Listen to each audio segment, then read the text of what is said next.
పడ్డట్టుని ఇలా ఉంటుండగా ఆ మహాతల్లి ఇలా ఉన్నాయినా రెండో గొడవ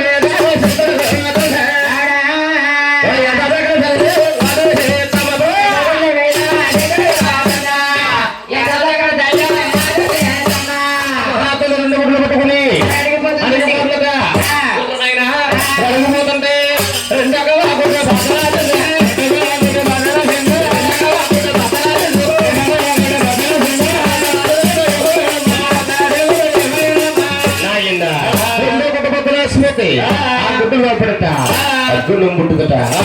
వాయునం పుట్టింది చెట్టులు శ్యామలు ప్రాంతాల కింద మారిపోయి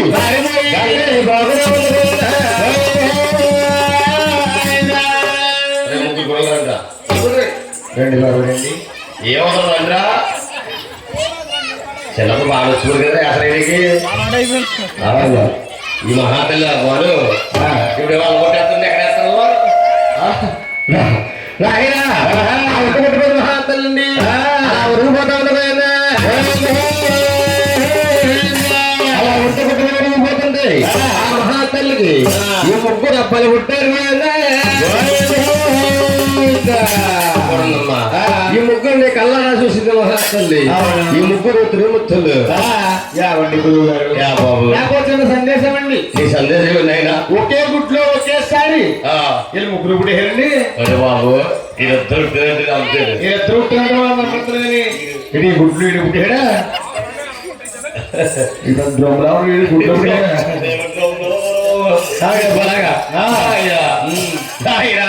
ఈ మహాతల్లి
అమ్మా చెప్తాను వెళ్ళరాం వాళ్ళు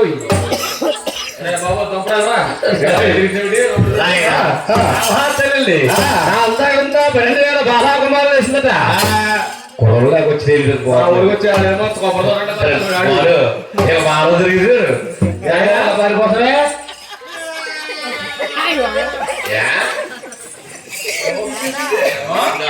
చూసిందే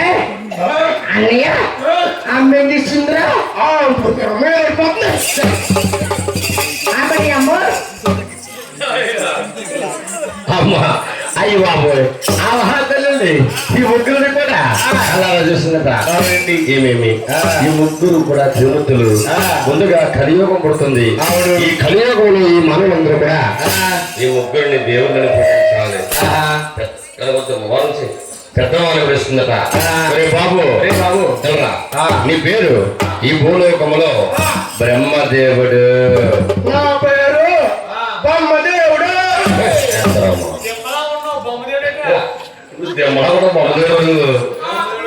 బ్రహ్మదేవుడు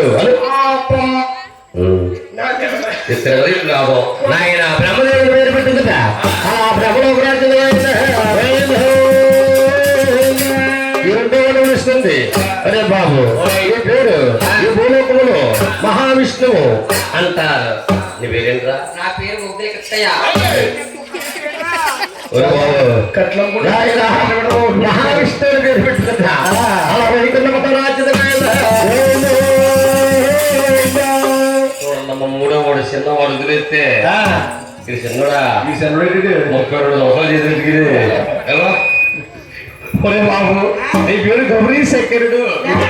నీ పేరు బాబు నా పేరేమో కట్ట బొచ్చిలేడు కప్పిది కట్టప్పిది కట్టప్ప నా పేరు కట్టప్ప బొచ్చుడు కొడుకు అప్ప కదా నాయన గౌరీ శంకరుడు అని పేరు పెట్టదట చూడండమ్మా ముగ్గురికి కూడా రాజ్యాలు పెడతట అవును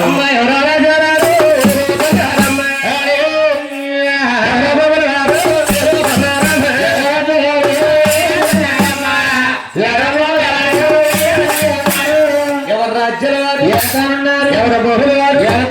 ఆ మహాతల్లి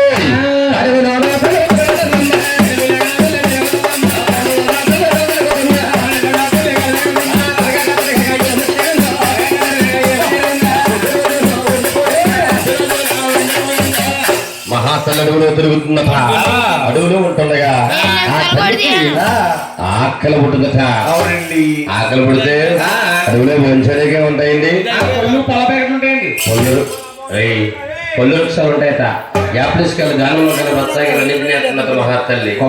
ఎన్ని కాయలు తింటున్నా కానీ ఆకలి ఈ ఆకలి బాధని ఎలా తెచ్చుకోను దివా తీసుకోవాల్సి వస్తుందట మనకి కలియోగం పెరగక అడుగులో ఒక చెట్టు పుట్టిందట చెట్టుకి పండు జన్మించింది ఆ పండు చూసిందట గప్పలు కలిసి బొచ్చుడు కొడుకు అప్ప చెట్టుకి అందులో ఉంటుందా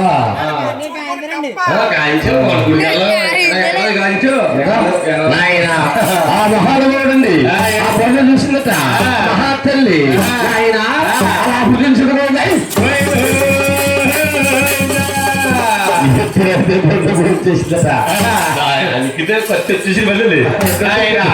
మహాతల్లి ఎప్పుడైతే పండు భోజనం చేసిందో